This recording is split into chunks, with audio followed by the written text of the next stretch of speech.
빨리 혈관을 깔아라. 근데 이게 다 부실공사 덩어리예요. 혈관이 만들어지는 거는 제대로 기능을 하는 혈관이 아니기 때문에 오히려 피가 터지고 거기서 진물이 더 나오게 됩니다. 또 안에서 혈관이 자라면서 자기들끼리 막 엉기게 되고, 그러면 이제 망막이 안쪽에서 잡아당기면서 떨어지게 되고 문제가 생기죠.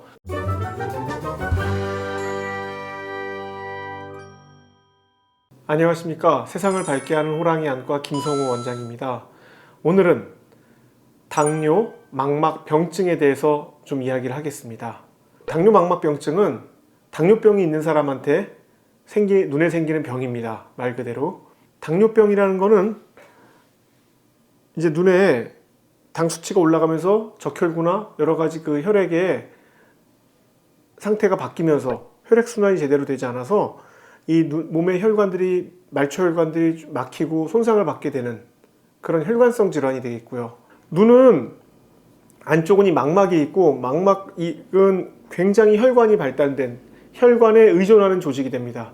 그런데 이 당뇨로 인해서 혈관이 망가지게 되면 어떤 현상이 발생하게 되냐면은, 이 사진을 보시겠지만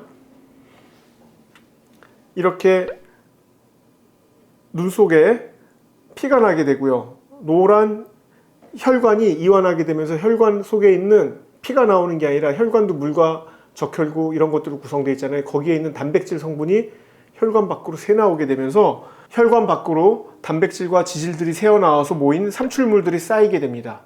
그런데 이런 피도 나고 혈관이 막히게 되면은 그 혈관이 있는 그 영양 공급을 하는 부위가 피가 안 통하고 영양 공급이 안 되기 때문에 거기에 있는 망막의 신경 조직이 손상을 받게 되고요.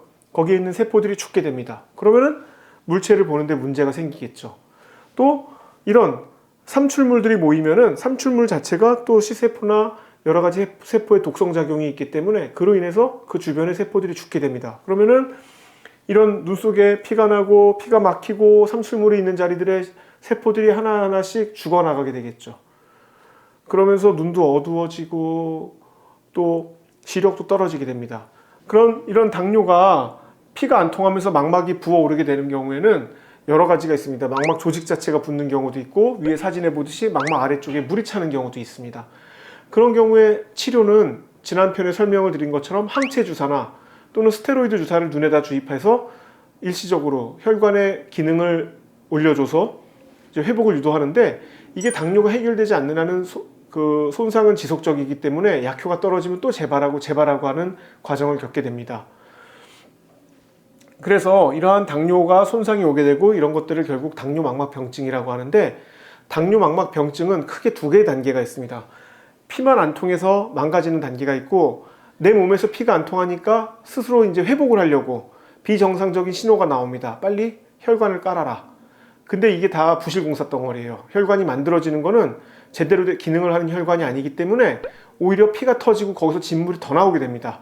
또 안에서 혈관이 자라면서 자기들끼리 막 엉기게 되고, 그러면 이제 망막이 안쪽에서 잡아당기면서 떨어지게 되고 문제가 생기죠. 그래서 이렇게 눈이 망가지는 당뇨 망막병증이 나쁜 혈관이 자라는 증식성 당뇨 망막병증의 단계로 가게 되면은 그 초기에는 눈에 레이저 치료를 하게 됩니다.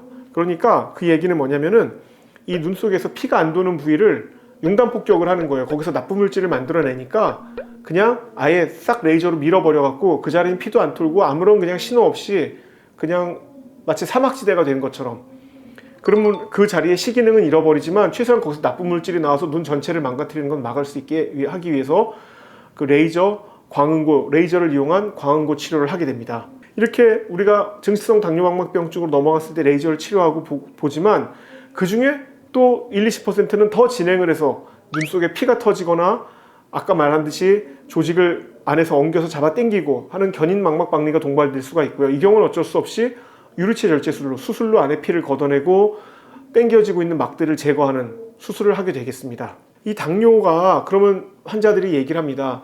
그러면 이제 당뇨가 걸렸으니까 내과 선생님이 안과에 가갖고 눈에 문제가 없는지 확인을 받으라고 하시는데, 그러면 이게 도대체 언제부터 얼마 간격으로 받아야 하는가? 대개는 우리가 이 당뇨병이 걸린 시점으로부터 한 7년 정도 지나면 이제 눈으로 합병증이 슬슬 오기 시작을 합니다. 당뇨가 우리 그런 혈액 쪽으로 나빠지는 한 1에서 4단계까지는 지켜보고 보통 5단계, 6단계 넘어가면 그때부터 증식성 당뇨망막병증이 되니까 레이저 치료를 시작을 하게 되고요. 그렇지만 그거랑 별개로 망막이 부어오르면서 황반이 부으면서 시력이 떨어지는 것은 그래도 단계가 심해지면은 심해지기 같이 그런 비율도 올라가긴 하지만 초기에도 나올 수 있기 때문에 당뇨 환자들의 시력이나 중심부를 늘 병원에 오시면 검사를 하고 치료를 하게 됩니다. 오늘은 당뇨망막병증의 원인, 증상, 검사와 진단에 대해 말씀을 드렸습니다. 감사합니다.